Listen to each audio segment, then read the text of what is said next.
Ô Gustavo, incerteza, né, é o nome aí do que a gente está vivendo agora. Muita gente tem comentado que esse movimento mais vendedor que a gente está vendo no mercado americano pode até se exacerbar depois, efetivamente, de impostas as tarifas.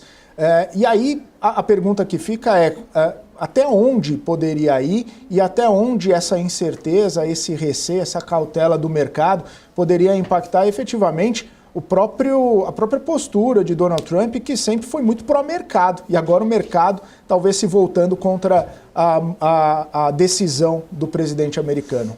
Eu acredito que tem esse protecionismo maior, seria até onde pode ir, até realmente ficar uma economia muito mais fechada do que nos últimos anos, do que se a gente pensar desde a década de 90, Estados Unidos promovendo essa agenda de globalização.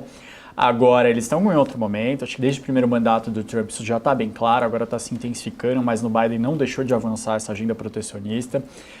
Isso, obviamente, encarece produtos nos Estados Unidos, conforme eles levantam as tarifas para outras introduções. Do outro lado, isso pode beneficiar alguns produtores americanos. Eu falei aqui já do exemplo do carro, que para entrar um carro americano na Europa, eles pagam cerca de 12% de tarifas, mas para entrar um carro europeu nos Estados Unidos, fica em torno de 2,5% a 4%. Então poderia ficar mais favorável para esse tipo de comércio. Mas no geral a avaliação é que se você sair com uma guerra comercial sem muita lógica, você encareceria o modo de vida de um americano. E por isso essa preocupação em excesso com os Estados Unidos, que seriam os mais prejudicados caso só eles entrem em guerra contra todo mundo. Se os outros países começarem a brigar entre si também, aí mais efeitos negativos em outras partes do mundo. Mas, por enquanto, maior ponto nesse sentido. E só para fechar, é um processo que a gente já viu inúmeras vezes na história do Brasil, do mundo.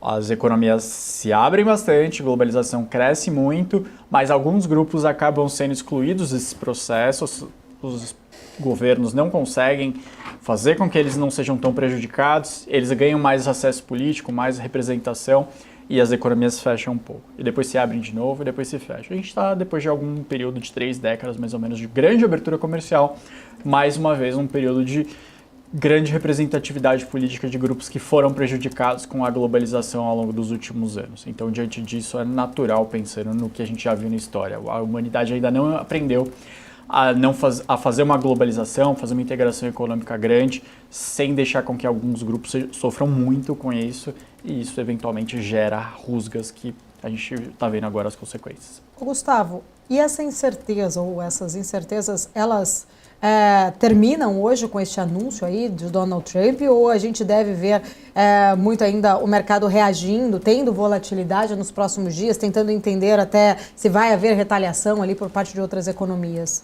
Eu acho que não acaba. Eu entendo que o Trump vai utilizar a palavra tarifa como poder de negociação, seja em termos geopolíticos como a Rússia envolvendo guerra na Ucrânia, seja em termos geopolíticos de guerra também envolvendo Irã, Israel, ou em termos de segurança de tráfego marítimo envolvendo os Houthis em ataques a transportes marítimos no Oriente Médio, ou em termos de melhores negociações para empresas americanas no Canal do Panamá. Trump entende que essa é a moeda mais forte que ele tem e, de fato, ele tem a maior economia do mundo, todo mundo quer vender para os Estados Unidos e perder esse mercado ou sofrer algum tipo de retaliação econômica é muito sensível para diversas economias. Por isso, ele vai continuar utilizando esse tipo de sanção econômica ou de eventual retaliação ou maior tarifa para frente. Vai ser realmente um modus operandi nos próximos 3, 4 anos.